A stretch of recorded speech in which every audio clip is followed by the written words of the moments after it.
Muito bem, vamos lá para a nossa Revista Espírita, mês de fevereiro de 1862, o artigo é a terceira parte, o Espiritismo é provado por milagres. E aqui então, após as reflexões de Kardec, nós vamos então para as comunicações dos Espíritos, que trouxeram para nós aqui algumas orientações importantes a respeito desse tema. A última passagem, Kardec disse então, depois de todo esse debate, né, ele colocou então isso, né, todo esse material que ele trouxe, ele coloca assim, em resumo: para se estabelecer, o Espiritismo não reivindica a ação de nenhum milagre, não quer mudar em nada a ordem das coisas, procurou e encontrou a causa de certos fenômenos indevidamente reputados de sobrenaturais, e em vez de apoiar-se no sobrenatural, o repudia por conta própria, dirige-se ao coração e à razão. A lógica lhe abriu o caminho, a lógica o conduzirá a porto seguro. Isso é uma antecipação da resposta que devemos à brochura do cura Morezou, ou Marezou. Então, porque esse desafio que foi proposto, que o Espiritismo provasse a sua solidez através de milagres, foi então uma brochura, né? São pequenos livretos que eram publicados naquela época, né? Então foi esse livreto que desafiou o Espiritismo, e Kardec então apresentou ali os seus argumentos. E ele coloca: deixemos agora que falem os Espíritos. Apresentada a questão acima, eis algumas das respostas obtidas por meio de diferentes médiuns. Então aqui começam, são 3 mensagens, 4 mensagens, que a gente vai então ler e refletir sobre elas. Bom dia, Didimar. Vamos lá. A primeira mensagem aqui então, do Espírito Lázaro, a senhora Costel é a médium. Venho falar-vos da realidade da doutrina espírita e contrapô-la aos milagres, cuja ausência parece servir de armas aos seus detratores.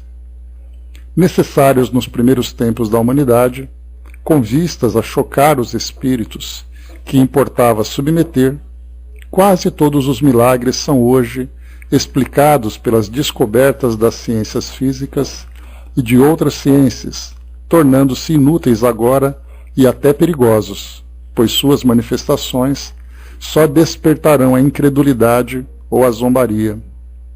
Enfim chegou o reino da inteligência, não ainda na sua expressão triunfante, mas nas suas tendências.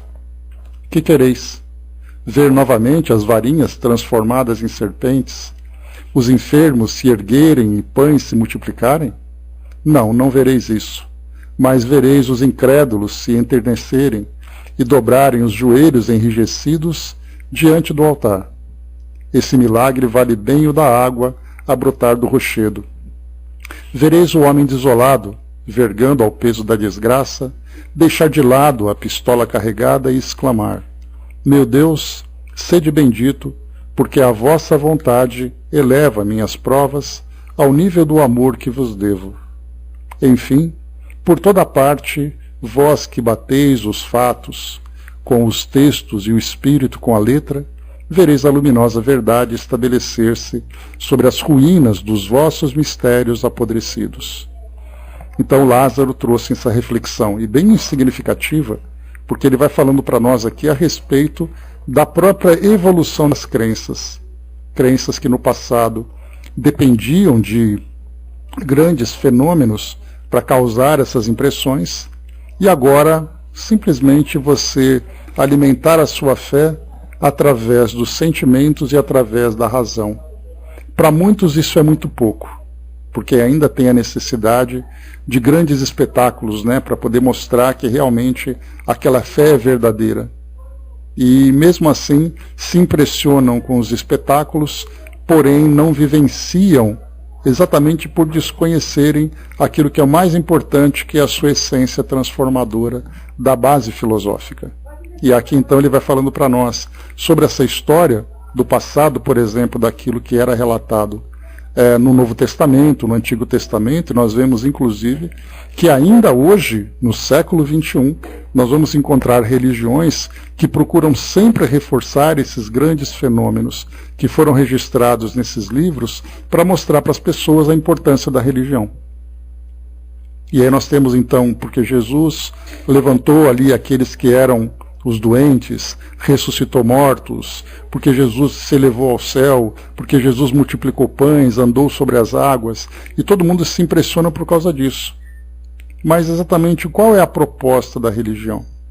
Ainda hoje, recentemente saiu um artigo, coisa da semana passada, publicada pelo Vaticano, que foi inclusive noticiado pelos jornais, mostrando de que forma que atualmente a Igreja passará a considerar os fenômenos.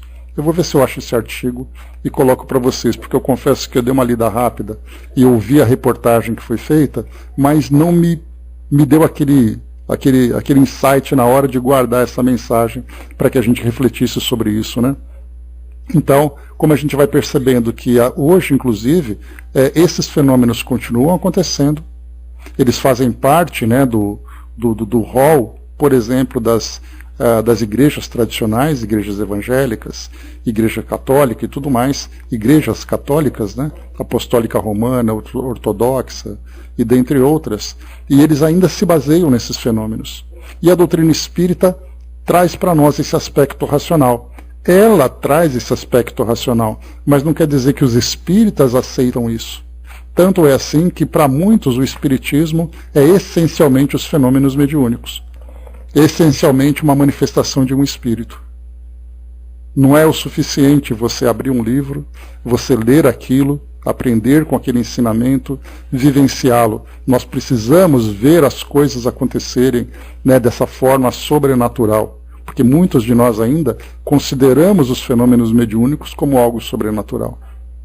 Nós precisamos ver ali as cortinas mexerem, precisamos ouvir cadeiras arrastando, precisamos ouvir espíritos trazendo ali, né, novidades e grandes revelações do mundo espiritual. Não é o suficiente você simplesmente abrir um livro, ler aquela mensagem, refletir sobre ela e aplicar isso no dia a dia. Então isso é da natureza humana, bom dia, embaixador. Isso é da natureza humana. Não é porque é católico, porque é evangélico, porque é muçulmano, porque é judeu, porque é espírita. Não. Nós, seres humanos, somos assim. Nós precisamos ainda, né, quando nós falamos sobre essa abstração da fé, em que você precisa vivenciá-la no silêncio do coração, nós precisamos ainda, como acontecia com as primeiras gerações humanas, ver, por exemplo, os grandes eclipses, ver ali os grandes relâmpagos no céu, os grandes trovões, para dizer que isso era uma manifestação dos deuses. E ainda hoje, passado milhares e milhares de anos, nós continuamos da mesma forma. Por que isso tudo? Porque é da natureza humana. Mas a tendência será fazer com que a nossa razão, conforme a nossa inteligência for se desenvolvendo, nós passarmos a dominar essa necessidade de impressões, de ficarmos impressionados que nós temos, para passar então a compreender as coisas dentro da sua realidade. A doutrina traz para nós então essa proposta, mostrando para nós ali todo esse conteúdo filosófico, para pensarmos, para refletirmos, para entendermos as coisas como de fato elas são, e passarmos a viver essa transformação que ela propõe. É bastante interessante, porque hoje nós vemos, por exemplo, que dentro do meio espírita mesmo, existe um argumento que diz que se você quiser ser de fato espírita, você precisa frequentar um centro espírita. E quando você se declara como espírita, a pergunta é, você é médium? Eu vou dizer não. Então dá a impressão de que você é um espírita imperfeito.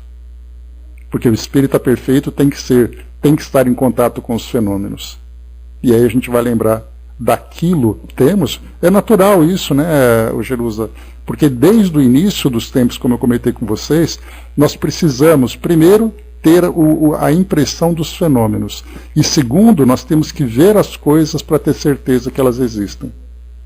Então, quando nós falamos, por exemplo, que a doutrina espírita nos permite, através da mediunidade, o contato com os espíritos. Aí eu vou dizer, então eu quero ver. Não basta dizer que é assim. com todo esse conteúdo que nós temos, de mais de um século de produção de conteúdo doutrinário, trazendo para nós esse aspecto científico, mais racional, mais lógico, esse aspecto mais filosófico, isso para nós ainda não é o suficiente. Nós temos que ver para crer.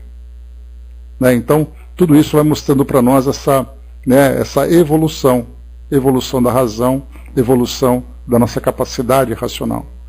Então, esse é o primeiro ponto que nós temos aqui. Eu até falar alguma coisa, acabou me escapando aqui, mas depois se ela for importante, ela volta. Então, é isso que trouxe para nós o Espírito Lázaro, dizendo que o Espiritismo hoje não tem necessidade, né, de trazer essa transformação. E que ele traz algo muito bacana aqui no final, quando ele diz assim, que o verdadeiro milagre que o Espiritismo tem é fazer com que todos nós, que muitas vezes enfrentamos desafios na nossa vida, nós nos reerguemos pela convicção de que nós somos espíritos imortais, de que essas provas fazem parte do nosso aprendizado e de que nós não estamos sozinhos. Porque ele vai dizer para nós assim de novo: que quereis? Ver novamente as varinhas transformadas em serpentes, os enfermos se erguerem e os pães se multiplicarem? Não, não vereis isso, mas vereis os incrédulos se enternecerem e dobrarem os joelhos enrijecidos diante do altar. Esse milagre vale bem o da água a brotar do rochedo. Vereis o homem desolado, vergando ao peso da desgraça, deixar de lado a pistola carregada e exclamar: meu Deus, sede bendito, porque a vossa vontade eleva minhas provas ao nível do amor que vos devo.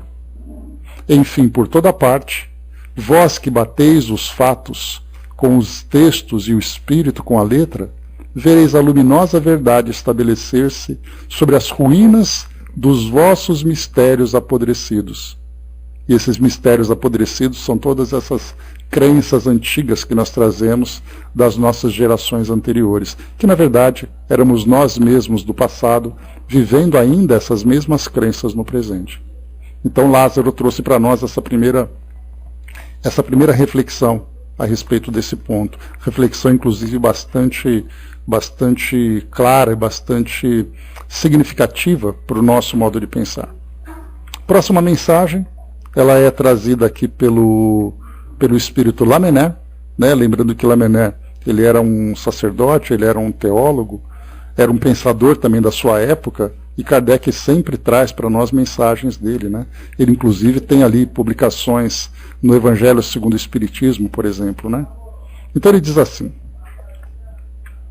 numa das minhas últimas meditações, se não me engano, li daqui, demonstrei que a humanidade está progredindo atualmente.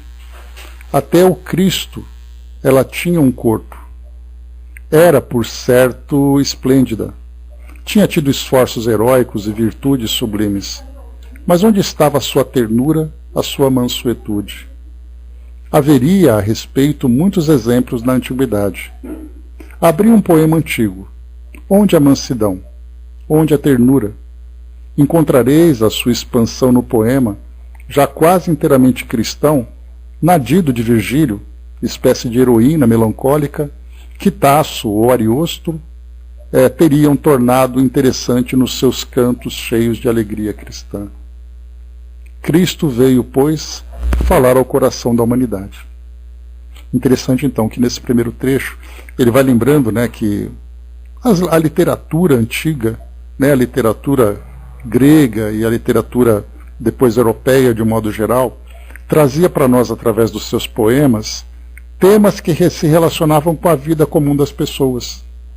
Falava de grandes heroísmos, de grande melancolia, falávamos ali de conquistas e lutas e guerras. E aí então a gente teve Jesus trazendo para nós então uma nova forma de pensar, através dos ensinamentos que foram registrados pelos evangelistas. Então ele coloca: Cristo veio, pois, falar ao coração da humanidade. Mas, como sabeis, o próprio Cristo disse que tinha vindo em carne no meio do paganismo e prometeu vir no meio do cristianismo. Há no indivíduo a educação do coração, como há da inteligência. O mesmo se dá com a humanidade. Assim, o Cristo é o grande educador. sua ressurreição, é o símbolo da sua fusão espiritual em todos. E esta fusão, essa expansão dele mesmo, apenas começais a sentir. Aqui é interessante também ele dizer isso, porque quando ele fala do real significado da presença de Jesus aqui junto à humanidade, embora ele já tenha se manifestado já há 2000 anos aproximadamente, nós ainda compreendemos muito pouco o significado dele. O significado da presença de um espírito com essa envergadura e com esse desenvolvimento, se tornando exemplo para todos nós. Porém, esse exemplo ainda é pouco compreendido, porque nós tratamos Jesus primeiro como sendo a própria divindade. Nós enquanto humanidade, né? Então Jesus é o próprio Deus encarnado. E hoje mesmo pela manhã eu estava assistindo a um programa e me veio exatamente isso. Como nós podemos classificar Jesus como sendo Deus, vendo todo o infinito do universo, imaginando que esse mesmo Deus foi capaz de criar tudo aquilo que existe em termos de estrutura nas profundidades do universo, nessas imagens que hoje nós temos a oportunidade de compreender, e transformar esse espírito tão grande naquele espírito que reencarna aqui no nosso meio, ou aquele ser, não vou nem dizer espírito, né? Aquele ser que tem ali capacidades tão grandes, se resumir num homem encarnado entre nós. E ainda assim nós continuarmos cultuando Jesus como sendo o próprio Deus, sem compreender o significado de Jesus, porque isso não diminui em nada o seu valor, mas mostra exatamente o espírito trabalhador, o espírito guia, o espírito orientador de toda a humanidade. E aí então, quando fala para nós que nós entendemos muito pouco sobre ele, é porque primeiro então, nós o tratamos como divindade. Segundo, a nossa relação com ele é uma relação de adoração, não é uma relação de compreensão. Se nós pensarmos, por exemplo, nas histórias de Jesus, que nós veremos ali a relação dele com os apóstolos, imaginemos que em vez dos apóstolos prestarem atenção naquilo que ele está dizendo, ficassem apenas ali naquele espírito de adoração. E por mais que ele falasse, por mais que ele explicasse, por mais que ele exemplificasse, eles continuavam apenas adorando e não aprendendo com aquilo que ele estava dizendo. Quando nós temos a imagem daquele sermão da montanha, quando ele então fala para aquele monte de gente, a pergunta é, aquelas pessoas estavam de fato compreendendo o que ele estava dizendo? Ou estavam apenas ali, né, com aquele olho brilhante, com aquele rosto encantado, ouvindo, escutando, mas não ouvindo? E geralmente é assim que nós fazemos.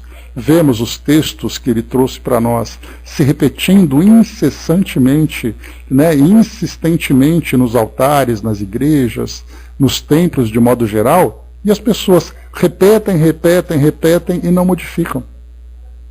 Porque vale muito mais para nós a importância de lermos aquilo que ele disse como se fosse parte de um ritual, do que entender o que ele está dizendo. É aí então que nós temos o próprio Espírito Verdade lá na introdução do Evangelho segundo o Espiritismo, quando ele diz, chegou a hora em que todas as coisas serão compreendidas no seu verdadeiro sentido. E aí então os Espíritos começam a falar aquilo que Jesus diz, porém agora trazendo para nós de um jeito prático, dizendo, lembra essa passagem do Evangelho? Ela significa isso.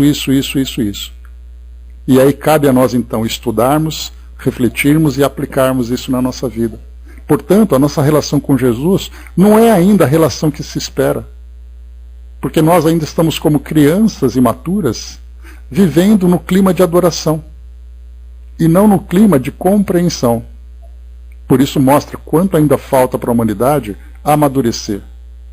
E basta a gente ver, para provar tudo isso, olhar a realidade do nosso mundo. Ver as guerras, as indiferenças, os preconceitos, o egoísmo, mesmo com esses ensinamentos sendo repetidos durante quase 2000 anos. André colocou, né, dá trabalho o processo de modificação. Sim. E não é apenas uma questão de sacrifício, André, é uma questão do próprio tempo. Né? A gente tem ali aquela expressão, aquela máxima, que diz para nós que a natureza não dá saltos. E de fato não dá. Não dá para esperar que nós, humanidade ainda nesse estágio evolutivo atrasado, e temos que admitir isso, não adianta a gente querer brigar. Não, não, porque nós somos inteligentes, porque mandamos satélites para o espaço. Isso pode ser inteligência, mas não é sabedoria. E isso falta para nós. Então não adianta querer esperar que nós alcancemos um grau de conhecimento que nós ainda não temos.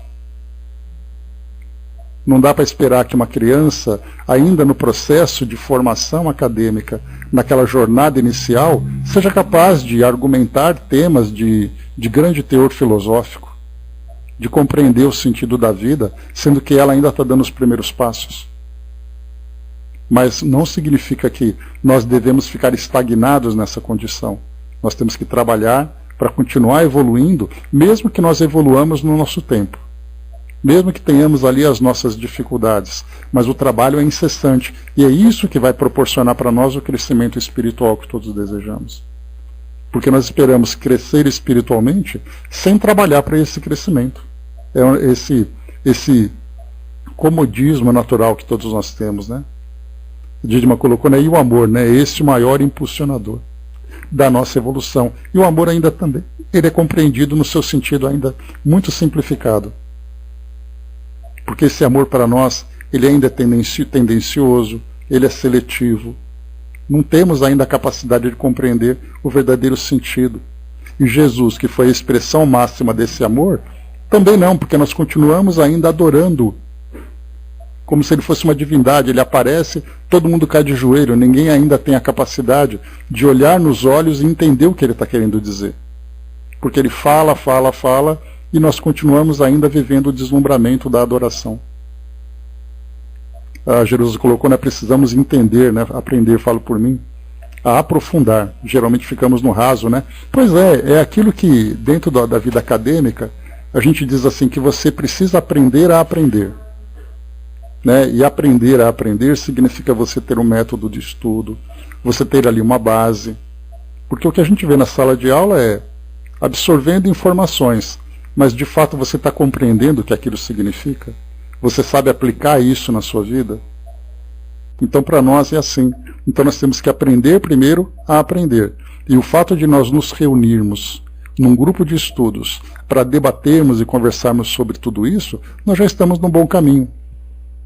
Porque nós vamos trazendo esses textos e conversando sobre ele, trazendo pontos de vista diferentes. E aí no final a gente consegue assimilar aquilo que ele está trazendo. Agora, cabe a nós colocar em prática tudo isso também. Né? A mãe me colocou, né, envolve renúncias que não queremos ainda abrir mão. Né? E de fato é difícil, né, porque nós ainda estamos nessa fase de estarmos acomodados a esse modo de vida. E abrirmos mão desse conforto que nós temos para vivermos essa transformação, abrir mão daquilo que para nós é prazeroso, é muito difícil. Né? Nós falamos até sobre isso ontem, lá no Livro dos Espíritos. Então, muito bem, Lamennais trouxe para nós essa visão, deixa eu ver aqui, e ele continua dizendo, vamos lá aqui, ó.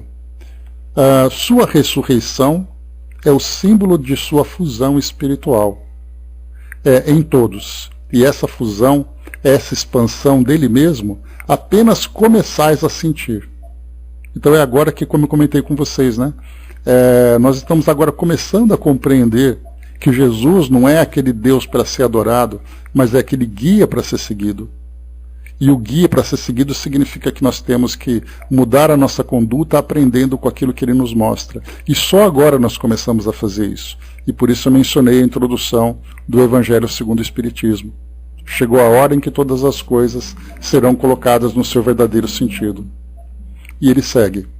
O Cristo não vem mais fazer milagres.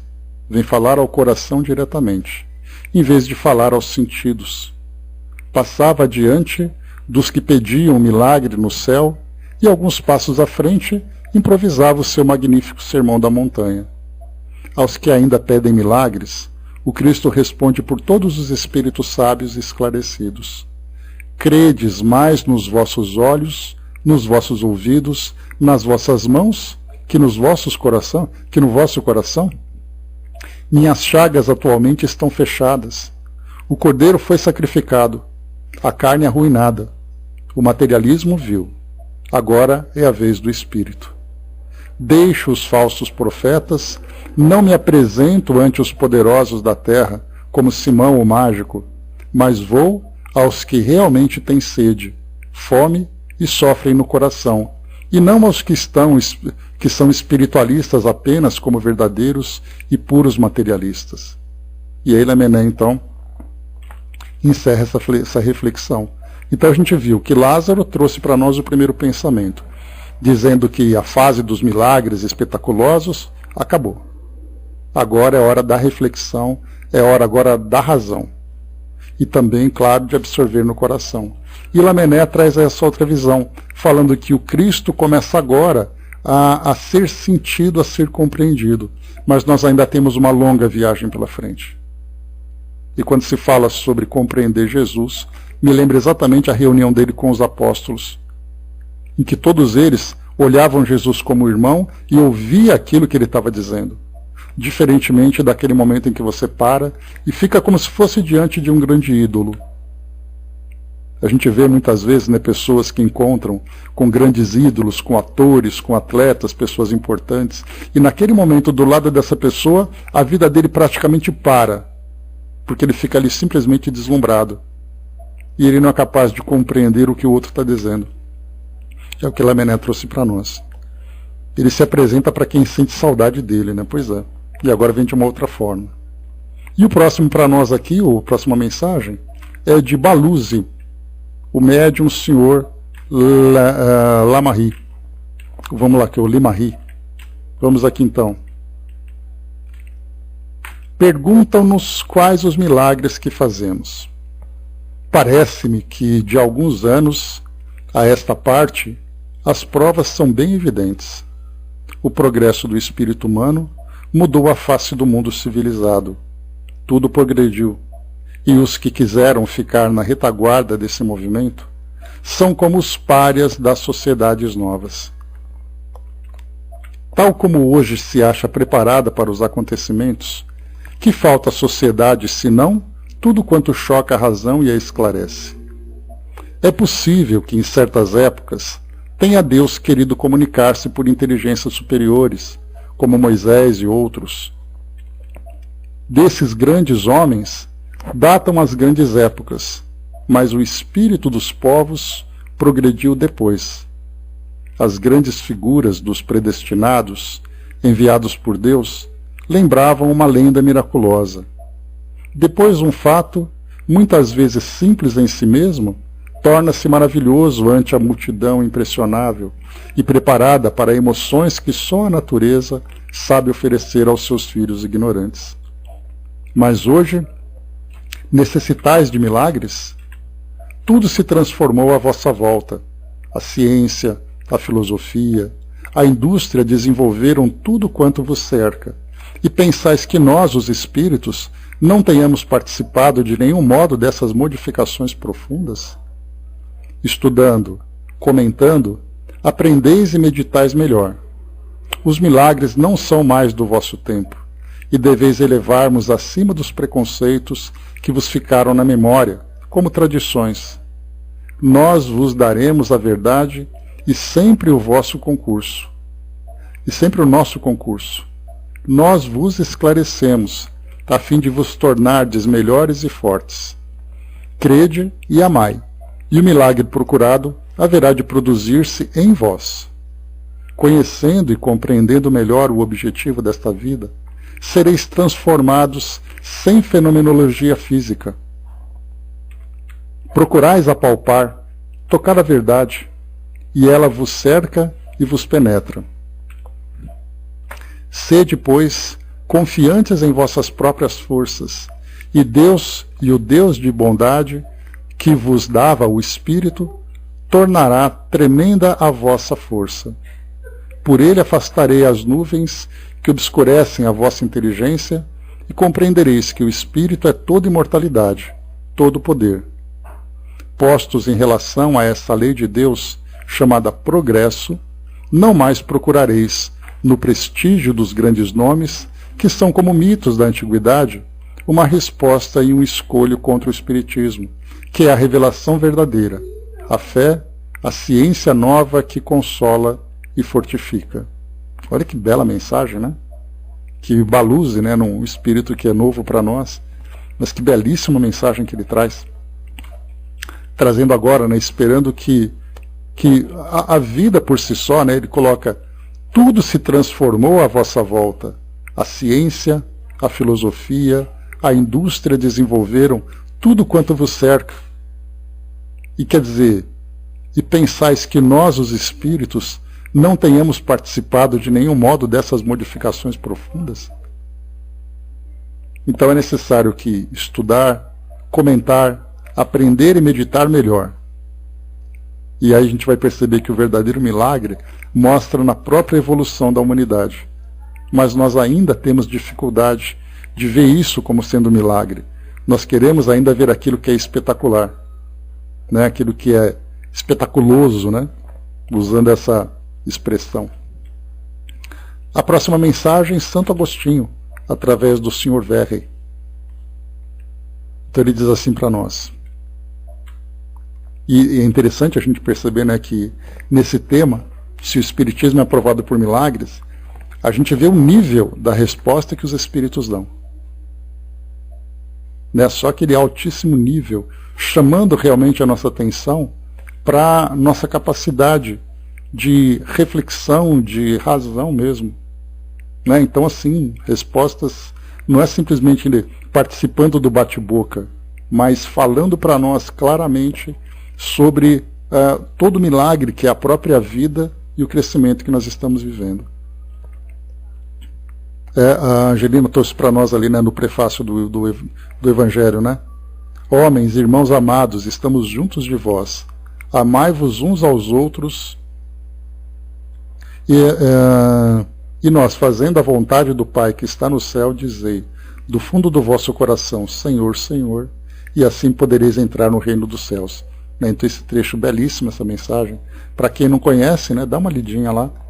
É o Evangelho segundo o Espiritismo, no prefácio, a mensagem do Espírito de Verdade. Muito bacana.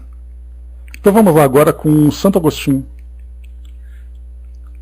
Para provar a verdade da doutrina espírita, pedem milagres.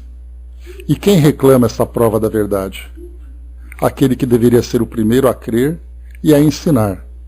Né? Então aqui ele já faz uma referência ao próprio religioso que trouxe essa proposta. Né?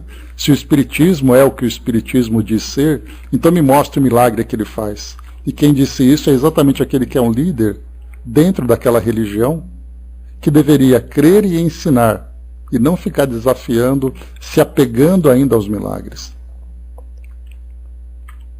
O maior dos milagres vai operar-se em breve.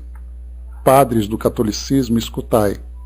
Quereis milagres? E ei-los que se operam. A cruz do Cristo desaba sob os golpes do materialismo, da indiferença e do egoísmo. Ei-la que se levanta, bela e resplandecente, sustentada pelo Espiritismo. Dizei-me se não é o maior dos milagres uma cruz que se reergue, tendo em cada laço, em cada braço, a esperança e a caridade. Em verdade, padres da Igreja, crede e vede, os milagres vos rodeiam. Como chamais essa volta comum à crença casta e pura do Evangelho, já que todas as filosofias haverão de ligar-se ao Espiritismo? O Espiritismo será a glória e o facho que iluminará o universo inteiro. Então o milagre será manifesto e retumbante, pois na terra não haverá senão uma só e mesma família. Quereis milagres. Vede esta pobre mulher sofredora e sem pão, como tirita na sua mansarda. O hálito com que pretende aquecer os seus filhinhos, que morrem de fome, é mais frio e mais glacial que o vento a se precipitar em seu tegúrio miserável. Por que então tanta calma e serenidade no semblante, diante de tanta miséria?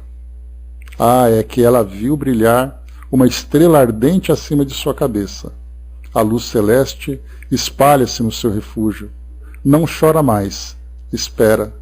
Não amaldiçoa mais, apenas pede a Deus que lhe dê coragem para suportar a prova. E eis que as portas da mansarda se abrem, e a caridade vem aí depositar aquilo que a sua mão benfeitora pôde espalhar. Que a doutrina dará mais sentimento e entusiasmo ao coração. Que doutrina dará mais sentimento e entusiasmo ao coração? O cristianismo plantou o estandarte da igualdade na terra e o espiritismo empunha o da fraternidade. Eis o mais celeste e o mais divino dos milagres que se pode produzir. Padres, cujas mãos por vezes são manchadas pelo sacrilégio, não peçais milagres físicos, pois as vossas frontes poderão esfacelar-se contra a pedra que pisais para subir no altar. Não, o Espiritismo não se prende a fenômenos físicos, nem se apoia em milagres que falam aos olhos, mas dá fé ao coração. Dizei-me, não consistirá nisso o seu maior milagre? Santo Agostinho, então, falando aqui, dando uma puxada na orelha, inclusive, chamando a atenção daqueles que procuram ainda milagres, mas que, na verdade, o verdadeiro milagre, ele é um milagre silencioso que acontece dentro do coração de cada um. Quando a gente vê, por exemplo, que aqui o Santo Agostinho comenta dessa mulher que passa as necessidades, que tenta aquecer ali os filhos morrendo de fome, e acontece o milagre de alguém trazer para ela o auxílio, a assistência através da caridade. E nós estamos aqui, dentro desse mesmo exemplo, presenciando aquilo que acontece no nosso país. Quando nós vemos essa catástrofe que acontece no Sul, quando nós vemos a mobilização de tantas pessoas em prol do bem comum, em prol do bem daqueles que perderam tudo. Quer milagre maior do que esse? O milagre da caridade. E nós esperamos que o sobrenatural traga para nós um sinal de manifestação de Deus. E aí nós já sabemos, através da doutrina, que Deus se manifesta através dos próprios filhos. Não tem mais necessidade das próprias criaturas. Não tem mais a necessidade de se manifestar através dos grandes fenômenos. Mas o verdadeiro fenômeno é exatamente essa grande mobilização que nós vemos de todas as partes. Então, eis aí essa reflexão em torno daquilo que o Espiritismo pode oferecer como milagre para provar, para mostrar a sua solidez, a sua profundidade. Kardec traz uma pequena nota aqui no final.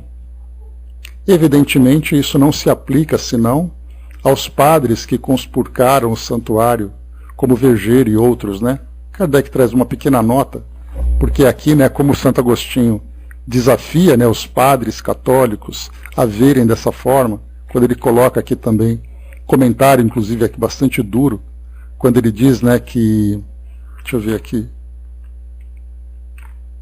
quando ele coloca que os padres que ficam exigindo milagres,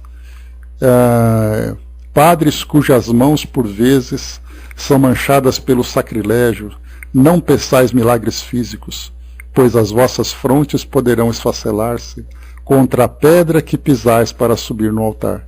E aí Kardec coloca aqui, dizendo que, claro, não é uma coisa generalizada com relação ao sacerdócio dentro da Igreja Católica, mas para aqueles que conspurcaram o santuário, que se tornaram muito mais... Era os homens sem vocação, aqueles homens que se envolveram de alguma forma com a Igreja, mas não vivem o seu verdadeiro ensinamento cristão, mas utilizam apenas aquilo para uma posição política, como muitas vezes nós vemos.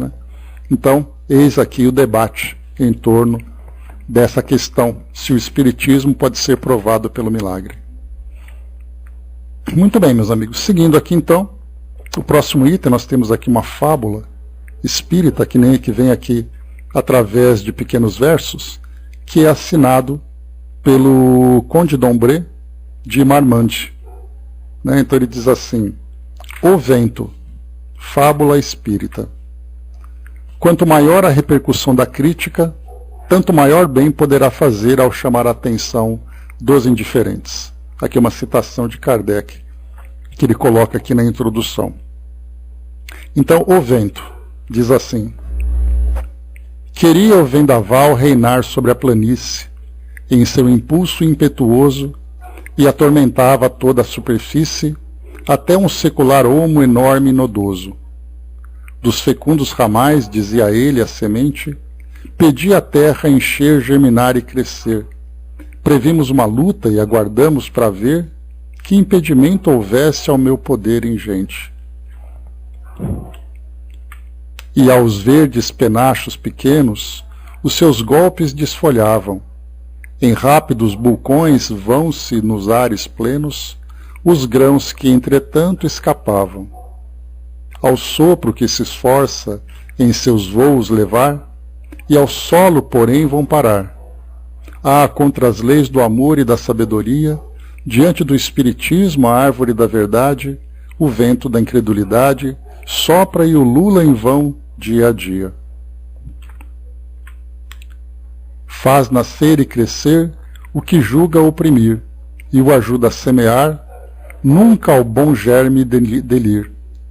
Então aqui nessa fábula, ele fala do vento, né, que procura sempre mostrar sua força sobre a planície e o seu domínio, mas o vento próprio não percebe que é ele que espalha as sementes, que é ele que faz com que a natureza ganhe cada vez mais espaços, enquanto ele procura dominar e destruir, na verdade ele propaga e fortalece.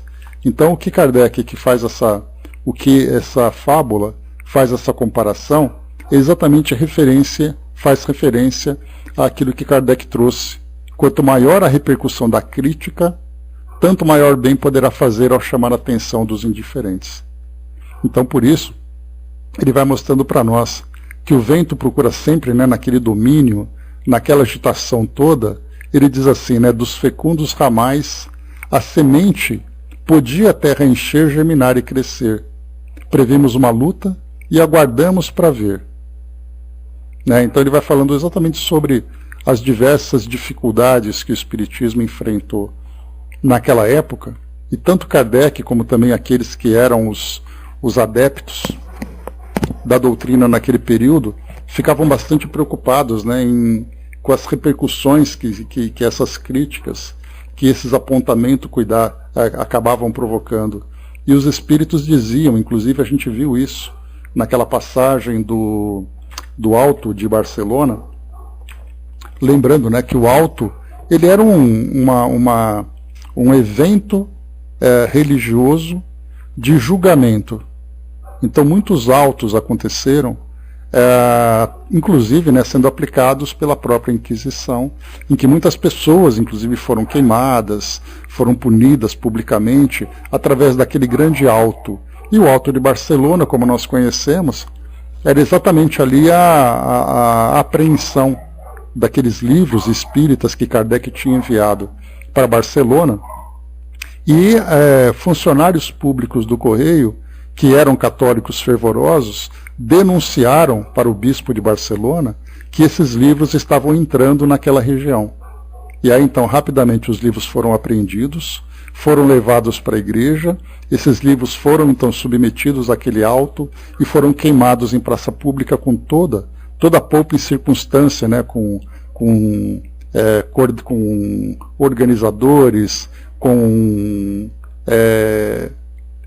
auxiliares, com escrivãos e outras funções ali que estavam acontecendo. E Kardec ele ficou bastante preocupado com isso. E nós acompanhamos nessa publicação sobre esse fato, que tinha ali tanto na Revista Espírita, como também lá no livro Obras Póstumas, que Kardec recorreu aos espíritos, dizendo, e agora, o que eu faço? Porque vão queimar os livros. Os espíritos disseram, calma, porque as cinzas, as fagulhas que vão ser levantadas nessa fogueira, vão alcançar distâncias que você não imagina. E foi o que aconteceu. A própria repercussão de pegar esses livros espíritas e serem queimados, e isso ser divulgado nos jornais, ser apontados em todos os cantos daquela sociedade, fez com que despertasse atenção ainda maior para aquilo que o Espiritismo viria a ser. Então, é exatamente o que essa fábula traz para nós em termos de reflexão. E algo bastante interessante, né, quando a gente começa a analisar historicamente esse evento, A gente vai lembrar, por exemplo, que de toda essa grande mobilização que os espíritos, que aqueles grupos, né, vinculados à sociedade parisiense acabavam fazendo em prol da propagação do espiritismo, dá essa impressão que esse esforço foi em vão, porque o espiritismo ele praticamente desapareceu da Europa naquela época. E se ele não tivesse vindo para o Brasil, ele teria desaparecido. Então a gente vai vendo o que Kardec comentava de eventos que aconteciam na sua época, eventos, né, dos quais ele participava, que ele relatava para nós aqui através da revista, por exemplo. A gente vê que tanta coisa aconteceu e de repente acabou. Conforme o tempo foi passando, Kardec acabou desencarnando, 1869, se eu não me engano. E aí então aqueles outros seguidores deram continuidade nesse trabalho por pouco tempo, e as circunstâncias da Europa e da França naquela época fizeram com que o espiritismo simplesmente se apagasse. E a gente viu o tanto que foi investido por parte dos espíritos em termos de esforços, de organização, de participação, para de repente tudo desaparecer.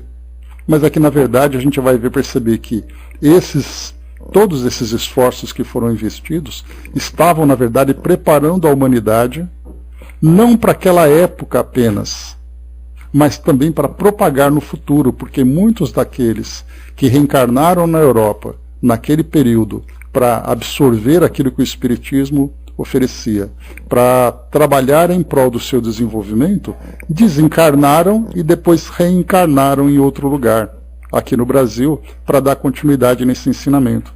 Então, visualmente e historicamente, a gente vai ver que 1857, vamos voltar um pouquinho no tempo, 1850 mais ou menos, quando começaram a ser registrados esses fenômenos das mesas girantes, dos fenômenos de modo geral, fenômenos físicos, fenômenos intelectuais, começaram a ser registrados na Europa.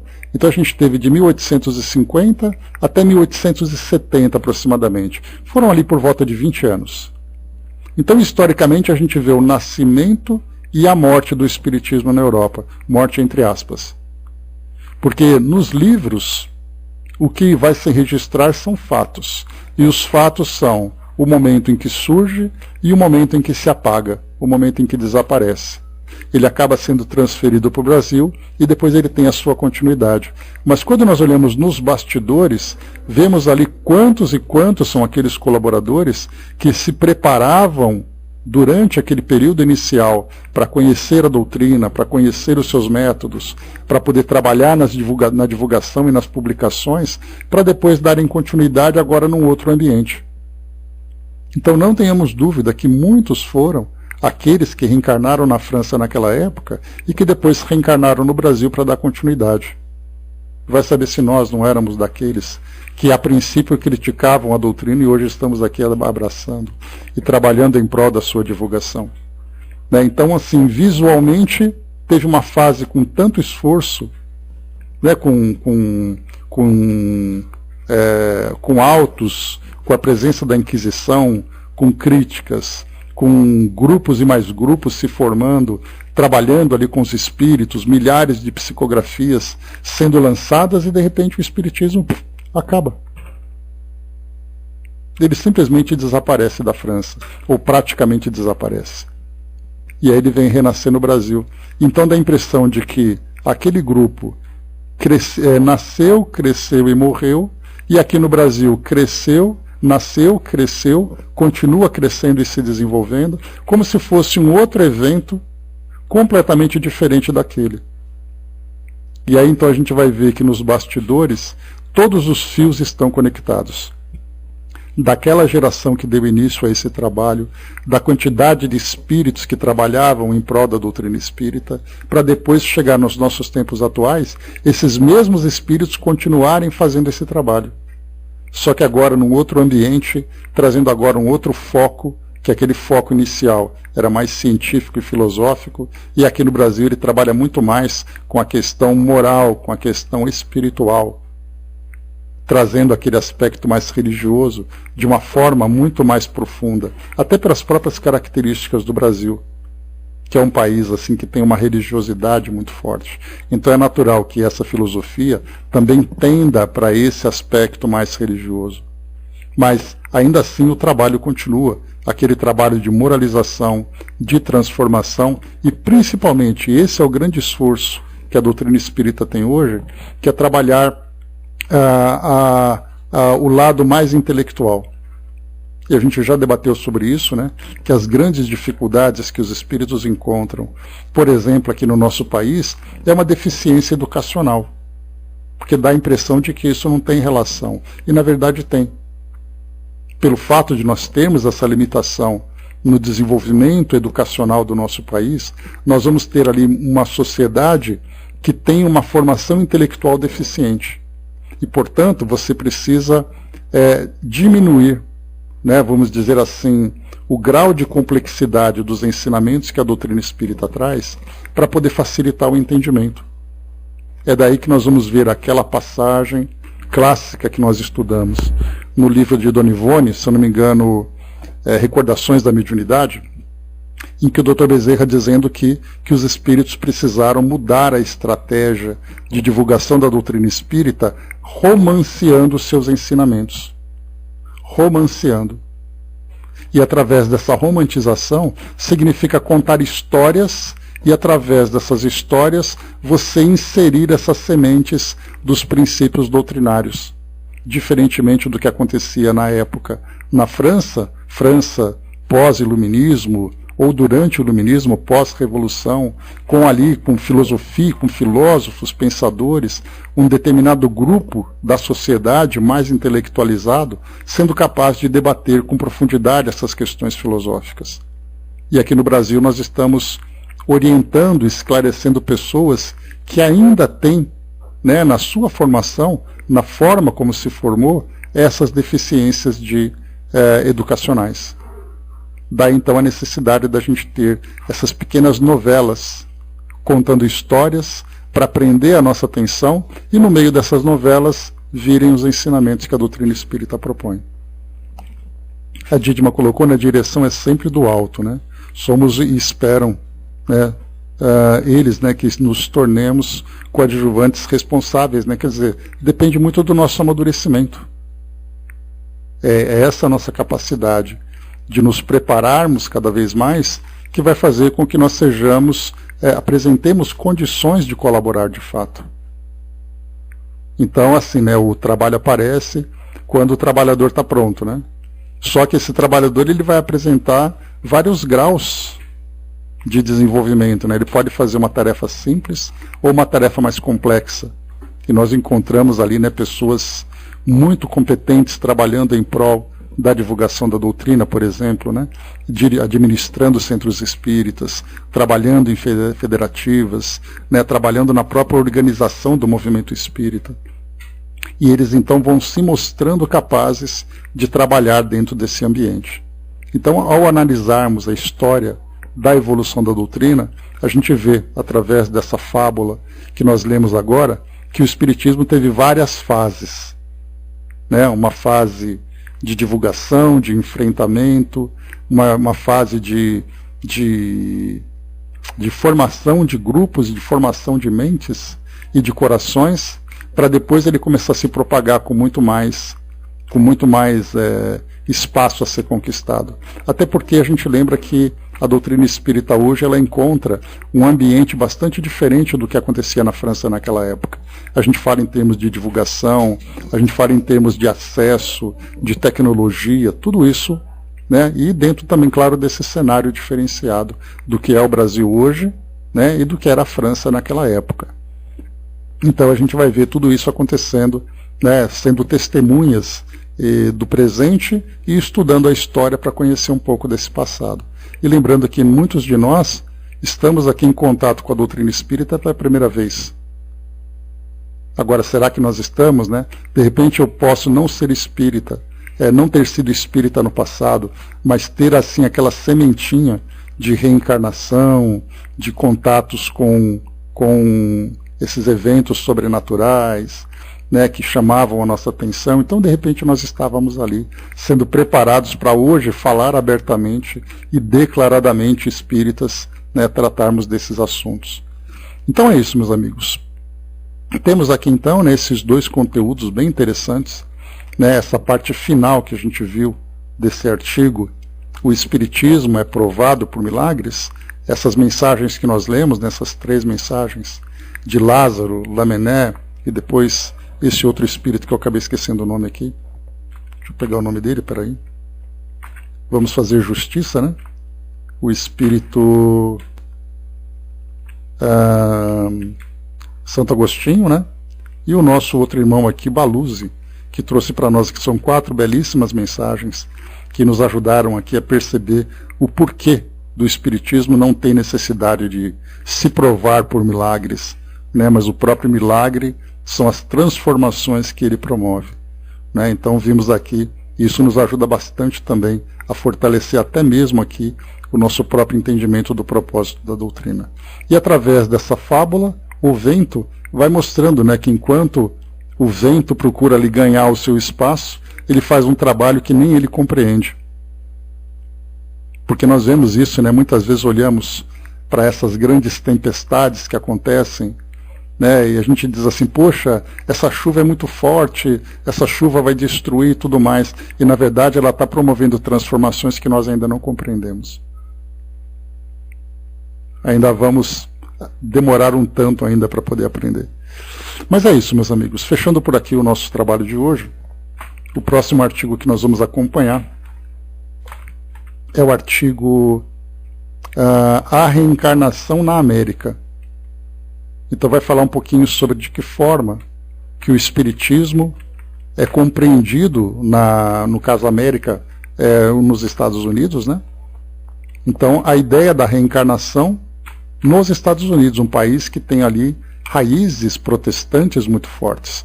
E depois aqui, novos médiuns americanos em Paris, falando sobre médiuns que se destacaram nos Estados Unidos e foram para a Europa, em especial em Paris, para mostrar, digamos assim, as suas realizações, né? E depois aqui, deixa eu ver mais, trazendo aqui algumas notícias que Kardec vai divulgando.